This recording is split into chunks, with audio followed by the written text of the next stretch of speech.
ಅವಾಗ ಹುಡುಗಿ ಬಟ್ಟೆ ಬೇಕು ಅಂದ ತಕ್ಷಣ ಅವ್ರ ಅಪ್ಪ ತಂದ್ಕೊಡ್ತಾರೆ. ಬಟ್ಟೆ ಹಾಕೊಂಡು ಬೆಕ್ಕುನ ನಾಯಿ ನೋಡ್ತಾ ಇರುತ್ತೆ. ಆಗ ಅವರು ನಾಯಿನ ಓಡಿಸ್ಬಿಟ್ಟು ಆ ಬೆಕ್ಕುನ ಎತ್ಕೊಂಡು ಸ್ನಾನ ಮಾಡಿಸಿ ಅದಕ್ಕೆ ಊಟ ಹಾಕ್ತಾರೆ. ಹೊಲ್ಗಳಿಗೆಲ್ಲ ನೀರು ತುಂಬಿಕೊಂಡು ಕೈಗೆಲ್ಲ ಹಾಳಾಗುತ್ತೆ ಅಂತ ಹೇಳ್ಬಿಟ್ಟು ದಡದಲ್ಲಿ ಮಲ್ಲಿಗೆ, ಸಂಪಿಗೆ ಹಾಗೂ ಗುಲಾಬಿ ಗಿಡಗಳು ಇದ್ದವು. ಕಿಟ್ಟು ಬಲು ತುಂಟ ಹುಡುಗ ದಾರಿಯಲ್ಲಿ ಆಡುತ್ತಿದ್ದ. ನಾಯಿ ಮರಿಯೊಂದನ್ನು ಹಿಡಿದುಕೊಂಡು ಬಂದು ಅದರ ಕೊರಳಿಗೆ ಹಗ್ಗವನ್ನು ಬಿಗಿದು ಮನೆಯ ಗೇಟಿಗೆ ಕಟ್ಟಿ ಹಾಕಿದನು.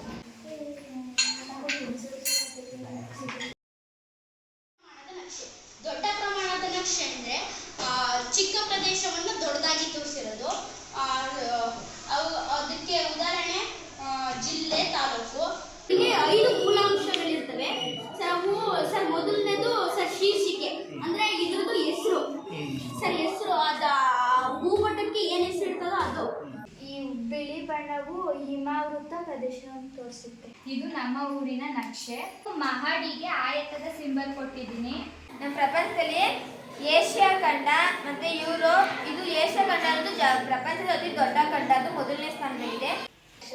ವಾಲುವಿಕೆ ತೋರಿಸುತ್ತದೆ.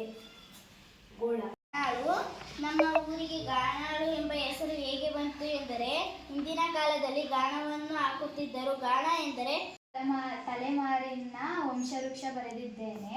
4ನೇ ತಲೆಮಾರಿನವರು ಪಟೇಲ್, ಕುಂಟೇಗೌಡ ಮತ್ತು ರಾಮಮ್ಮ. ಅವರಿಗೆ 3 ಜನ ಗಂಡು ಮಕ್ಕಳು. ಇವರು ಕಬ್ಬನ್ನ ಯೂಸ್ ಮಾಡ್ತಿದ್ರು ಅನ್ನೋದನ್ನ ತಿಳ್ಕೊಬೋದು. ಮತ್ತು ಇದು ಯಾವ ಕಾಲದಿಂದ ಇದೆ ಅಂತಲೂ ನಾವು ತಿಳ್ಕೊಬೋದು. ಈ ನಾಣ್ಯಗಳಿಂದ ಅದು ಯಾವ ಕಾಲಾವಧಿಯಲ್ಲಿ ಬಳಸ್ತಿದ್ರು ಅಂತ ಗೊತ್ತಾಗುತ್ತೆ. ಮತ್ತು ಅವರು ಯಾವ ಭಾಷೆ ಮಾತಾಡ್ತಿದ್ರು